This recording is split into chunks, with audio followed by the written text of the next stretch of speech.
Ancora in studio si è svolto davanti al GIP di Palermo l'incidente probatorio durante il quale i periti nominati dal giudice hanno illustrato gli esiti degli accertamenti sull'impronta trovata nella 127 usata dai killer che il 6 gennaio del 1980 assassinarono l'ex presidente della regione Piersanti Mattarella. I tecnici hanno spiegato che la perizia, disposta alla luce delle nuove tecnologie e depositata nei giorni scorsi, non ha prodotto però risultati perché il residuo analizzato non è utilizzabile per risalire al DNA degli assassini.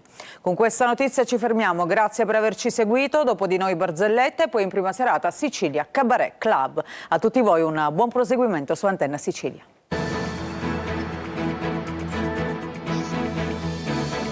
Entra nel mondo dell'informazione con l'app Sicilia Web. Resta sempre aggiornato con le news e le live in diretta.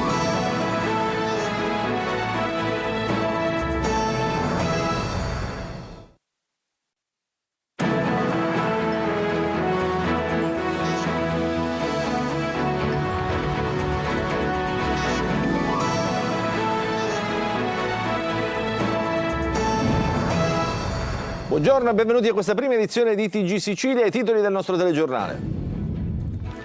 Etna ancora in eruzione e caos a Fontanarossa, voli dirottati e stop all'operatività dell'aeroporto fino alle 14 di oggi. La regione attiva un piano straordinario con autobus, treni e transfer, disagi per migliaia di passeggeri. Il pesista olimpionico Antonio Pizzolato, condannato a 5 anni e 4 mesi di reclusione per violenza sessuale di gruppo, denunciato assieme ad altri 3 giovani da una turista. Francesco Cusumano non doveva essere in carcere. L'uomo arrestato a Palermo per l'omicidio dell'inquilino era già stato condannato a 3 anni e 10 mesi. A Messina aveva massacrato di botte l'avvocato che lo aveva bocciato all'esame di abilitazione alla professione forense. A Catania riunione della Commissione regionale antimafia dopo le sparatorie delle ultime settimane. Il capoluogo si conferma capitale della droga, principale business dei clan. In 6 mesi sequestrati 160 kg di droga. Carburanti di nuovo sopra i 2 euro al litro. Protestano automobilisti e associazioni di categoria per il mancato rinnovo del taglio delle accise da parte del governo. Calciomercato in Serie B, il Palermo accelera per Compagnon del Venezia. In Serie C il Catania invece via le operazioni in entrata, nel mirino alcuni giocatori del Crotone.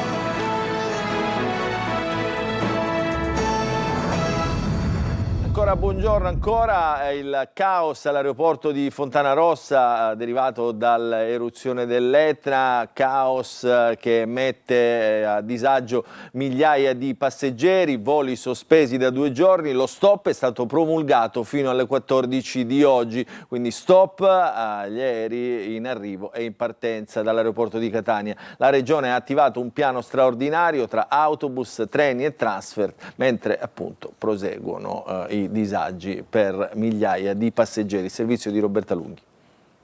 Pullman, treni straordinari e servizi di transfer per fronteggiare l'emergenza provocata dalla nuova eruzione dell'Etna e dalla chiusura dell'aeroporto di Catania. È il piano straordinario attivato dalla regione siciliana per garantire i collegamenti con la Sicilia orientale. Operativi transfer dall'aeroporto di Comiso, i collegamenti in autobus dagli scali di Palermo e Trapani verso Catania e 2 treni straordinari sulla linea Palermo-Messina-Catania. L'attività dell'Etna ha continuato a condizionare l'operatività dello scalo etneo nel corso della giornata, ripercussioni anche sulla base di Sigonella, dove la nube di cenere ha imposto la chiusura dello spazio aereo. Regolarmente operativo invece l'aeroporto di Comiso. Dopo la domenica nera con 129 voli cancellati e 61 dirottati, anche oggi 17 voli diretti a Fontanarossa sono stati trasferiti a Palermo. Disagi notevoli per tanti passeggeri in partenza che oggi hanno affollato lo scalo etneo. Non sappiamo, non è stato cancellato questa mattina e non troviamo l'ufficio volontà, troviamo niente.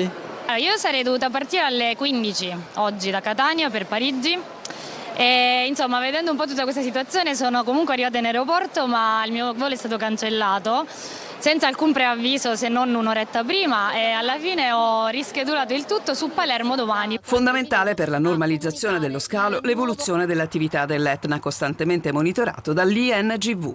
Prosegue l'attività stromboliana e l'emissione di cenere dal cratere Voragine.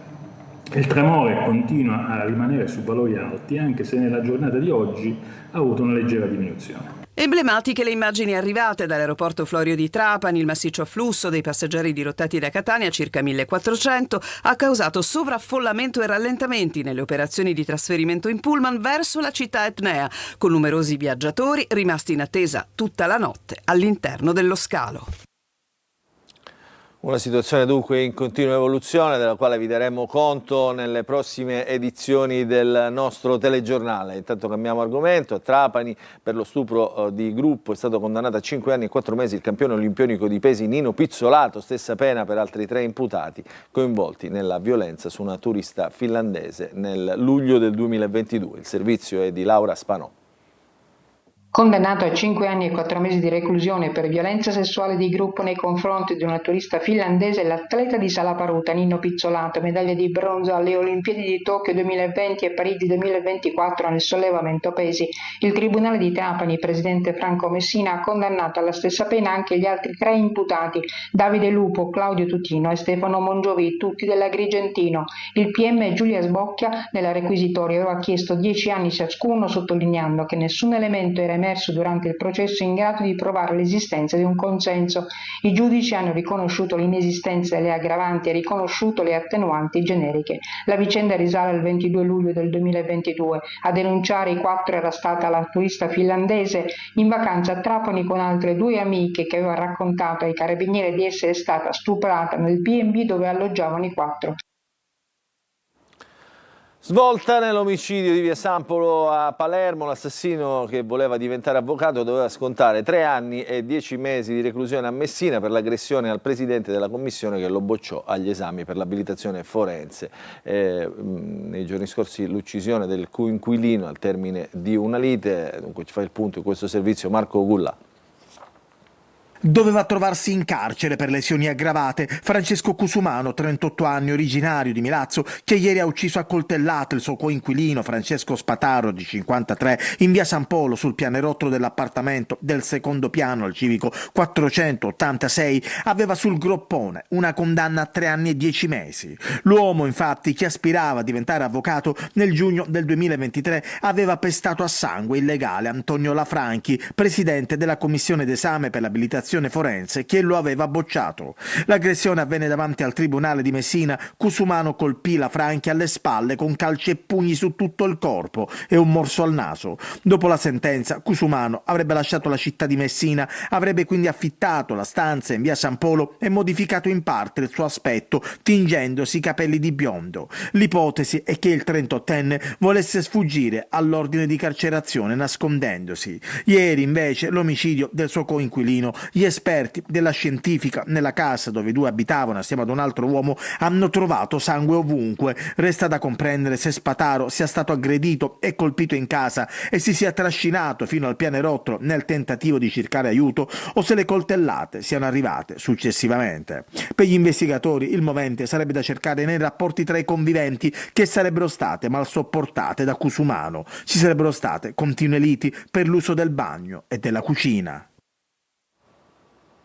E dopo le sparatorie delle ultime settimane si è riunita in Prefettura Catania la Commissione regionale antimafia, preoccupata dalla recrudescenza della criminalità in una città che si conferma capitale della droga. Il servizio di Lorena Dolci. È emerso che c'è una recrudescenza che gli investigatori non ascrivono ad attività o personaggi legati particolarmente alle organizzazioni mafiose. È possibile che ci sia una recrudescenza di persone che aspirano a diventare parte delle organizzazioni mafiose.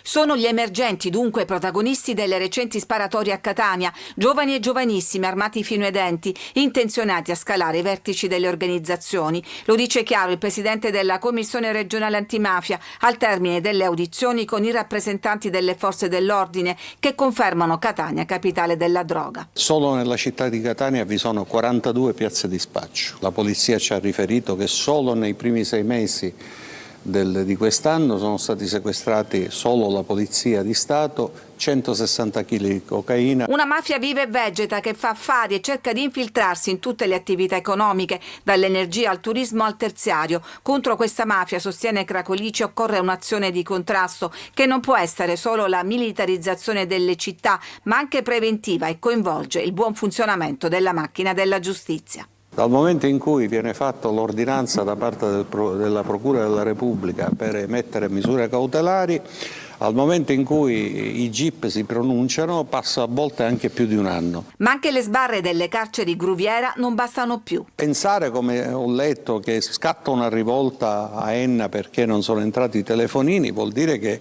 il telefonino dentro le carceri è considerato come la forchetta e il coltello per poter tagliare e mangiare il pasto. L'idea che la mafia non ci fosse più è stata una teoria che in qualche modo si è sviluppata anche in Sicilia, ma non solo in Sicilia. Purtroppo la mafia c'è ancora, va combattuta e vanno aggiornati anche gli strumenti di contrasto. Aldo Fusco è il nuovo questore di Siracusa. Durante un incontro con la stampa ha sottolineato l'importanza della sicurezza, soprattutto quella percepita. Attenzione anche al territorio per arginare la recrudescenza della criminalità. Il servizio di Francesco Aloi. Innalzare la sicurezza percepita è tra le priorità del nuovo questore di Siracusa, Aldo Fusco, che segue così la scia del predecessore Roberto Pellicone. È necessaria una maggiore presenza, una maggiore reattività a quelle che sono le legittime richieste che provengono dalla comunità civile. Messinese arriva da Ascoli Piceno, ma in passato era già stato in provincia alla guida del commissariato di Lentini e della divisione anticrimine. L'aver lavorato in questo territorio, ma aver fatto gran parte della mia vita proprio carriera in Sicilia orientale, mi aiuterà e soprattutto a capire alcune dinamiche territoriali e locali. Negli ultimi mesi la criminalità sta provando ad alzare il tiro. Le bombe carta davanti alle saracinesche dei negozi, ma anche i numerosi sequestri di armi. E il nuovo questore ha un'esperienza di oltre 30 anni tra Sicilia, Calabria e Puglia, proprio nella lotta alla criminalità organizzata. Bisogna cercare e cercheremo di dare il massimo contributo sia investigativo che in termini di risorse umane. Per un controllo sempre più capillare, però, è necessaria la collaborazione di tutti. Ci risiamo, il mancato rinnovo del taglio delle accise riporta i carburanti sopra i 2 euro al litro, insorgono le associazioni di categoria e gli automobilisti che ovviamente si ritrovano a dover fare un pieno più caro. Il servizio di Tonino De Mana. I prezzi della benzina sono 1,94 per il gasolio e 1,86 per la benzina. Modalità servito invece si sfora e si va sopra i 2 euro. Sì, si va sopra i 2 euro, diciamo che il prezzo anche prima dell'aumento delle accise nel servito è stato sempre oltre i 2 euro perché c'è un differenziale che va dai 20 ai 30 centesimi a seconda delle compagnie petrolifere. Scende il prezzo del barile di greggio da $120 dell'aprile scorso a 68 di oggi, ma risale quello di benzina e gasolio che in modalità servito tornano stabilmente sopra i 2 euro al litro. Si fa sentire e suscita reazioni polemiche lo stop dello sconto sulle accise ed insorgono associazioni di categoria ed automobilisti. Viva l'Italia! Questa è l'Italia. Cosa ne pensa? Ma niente, che pensare che non ci arrivo a fine mese? A fine mese non ci arrivo con la pensione. Soprattutto per le famiglie che non hanno soldi veramente, manco da mangiare, che non si possono spostare, a me quelli mi fanno pena. Ma fortunatamente non faccio tanti chilometri. Quanto incide sul tuo bilancio? Abbastanza. Diciamo un buon 20% dello stipendio va nella benzina. Non vuole sentire parlare di speculazioni il presidente della Figis calabrese, secondo cui gli aumenti hanno motivazioni ben precise. In Europa paghiamo lo scotto del fatto che negli ultimi anni sono state chiuse diverse raffinerie, altre sono state convertite ai biocarburanti, quindi noi importiamo quasi tutto il prodotto raffinato dal resto del mondo. E c'è anche da dire che noi non vendiamo prodotto grezzo, ma vendiamo prodotti raffinati. Una stangata prevista per le associazioni dei consumatori con il mancato rinnovo del taglio delle accise che costerà agli automobilisti quasi €1,5 miliardi su base annua, con un pieno da 50 litri in appena 2 giorni rincarato di quasi 2 euro. Adesso andiamo a Maddalusa, un quartiere di Agrigento dove i rubinetti sono a secco. Pensate, ormai da più di un mese servono più di 2000 cittadini. Il Codacons diffida la società di distribuzione dell'acqua, oltre che il comune e la regione. Davide Sardo. Rubinetti a secco da oltre un mese a Maddalusa, quartiere di Agrigento, dove circa 2000 residenti denunciano la mancanza di acqua potabile nelle proprie abitazioni. Secondo quanto riferito dagli abitanti, la sospensione del servizio sarebbe legata alle presunte irregolarità urbanistiche degli immobili ricadenti nella zona A della Valle dei Templi, ma al momento AICA non ha fornito comunicazioni ufficiali sulle cause del disservizio. È inconcepibile vivere senza acqua. Io sfiderei chiunque delle autorità che hanno messo questo divieto. È veramente disumano. Io a casa mia ho 2 disabilità, fra l'altro ho anche dei problemi di ernie e lombo sacrale, e io ogni giorno vado alla fontana a riempire 10 bidoni di 20 litri. Per anni i residenti hanno fatto ricorso alle autobotti per riempire le cisterne, una soluzione che oggi non sarebbe più consentita. I proprietari evidenziano come le abitazioni siano regolarmente censite e soggette al pagamento dei tributi. Per cui accatastando le case paghiamo e siamo assoggettati a tutti gli oneri, e lo facciamo ben volentieri perché siamo cittadini corretti e onesti, ma vorremmo anche essere trattati da cittadini perché abbiamo la residenza, abbiamo tutti i nostri diritti sacrosanti come uomini, come padri di famiglia. Sulla vicenda interviene anche il Codacons Agrigento, che ha diffidato gli enti competenti chiedendo il ripristino di un minimo vitale di acqua potabile e la revisione delle disposizioni che impediscono il rifornimento tramite autobotti. E a proposito di acqua, viene messa a rischio l'agrumicoltura nella piana di Catania dopo 2 raid criminali che hanno distrutto una condotta importante che alimenta 6.000 ettari di agrumeti tra Catania e Lentini. Si tratta della centrale di sollevamento della condotta nella zona di Basadon. Il servizio di Orazio Longo. Non usa mezzi termini l'assessore regionale all'agricoltura e vicepresidente della regione San Martino. I 2 raid vandalici da parte di ignoti che mettono a rischio la produzione agrumicola della piana di Catania sono atti contro gli agricoltori in primis e anche contro le politiche del governo. È chiaro che gli interventi che il governo stanno facendo toccano interessi di chi vende l'acqua, di chi approvvigiona quelle aree negli anni in cui il disservizio la faceva da padroni. Nella notte del 3 luglio è stata sfondata e rotta una condotta importante che alimenta 6.000 ettari di agrumeti tra Catania e Lentini.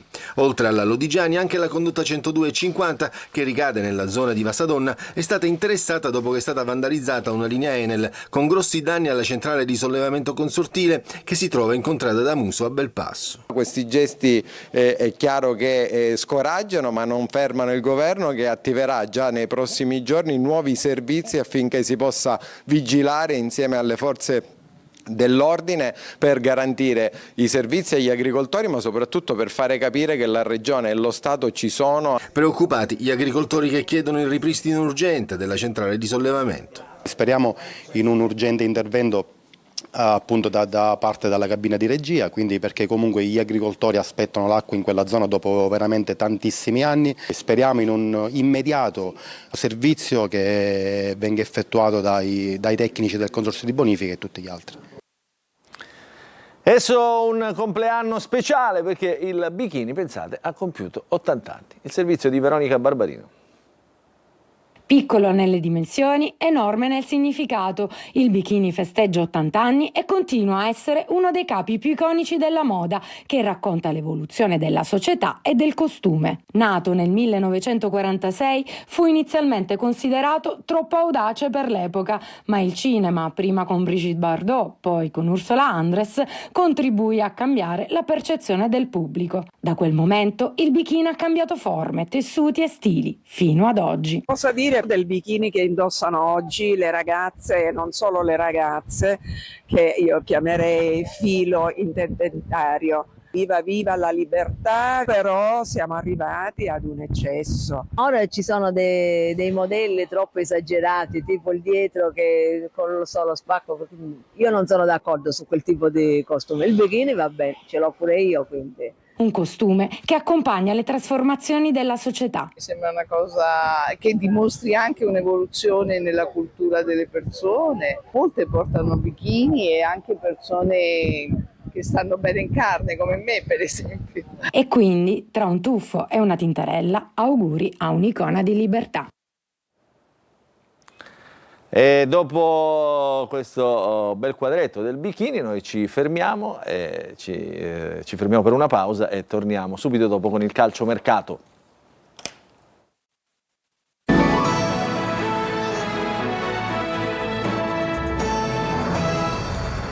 Rientriamo in diretta nella seconda parte del nostro telegiornale, apriamo la pagina del calcio, per esattezza del calciomercato, partiamo con il Palermo, è ufficiale, Hernani arriverà in rosanero nei prossimi giorni, il terzo colpo del direttore sportivo Osti che adesso accelera per Compagnon del Venezia. Il servizio di Marco Gulla. Hernani è ufficialmente un giocatore del Palermo, come previsto il club rosanero ha ufficializzato in mattinata l'ingaggio dal Monza del centrocampista brasiliano.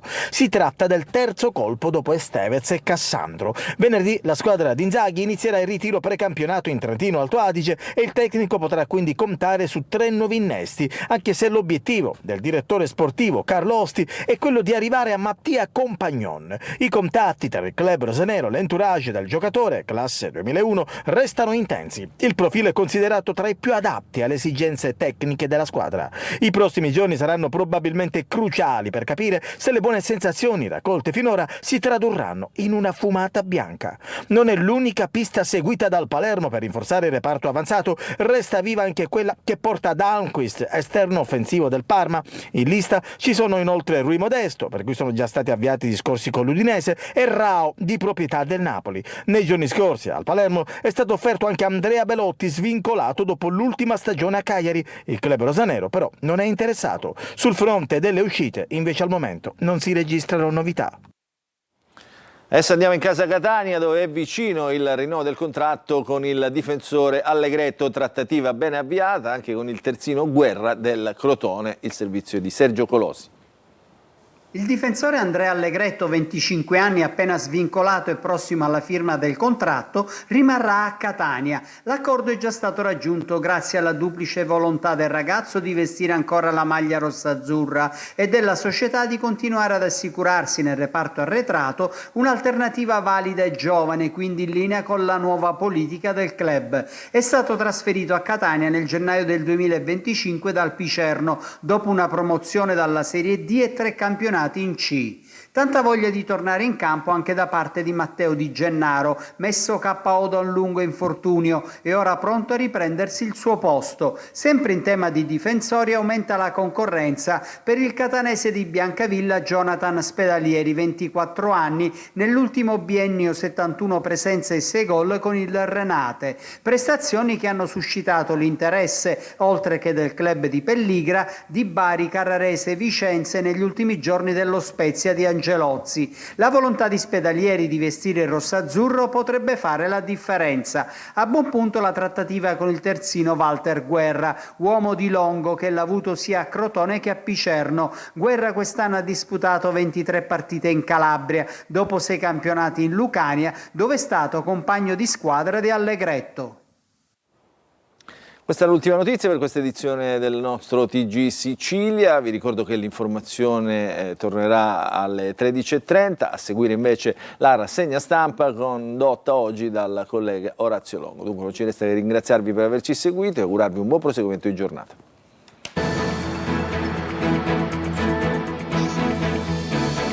Entra nel mondo dell'informazione con l'app Sicilia Web. Resta sempre aggiornato con le news e le live in diretta.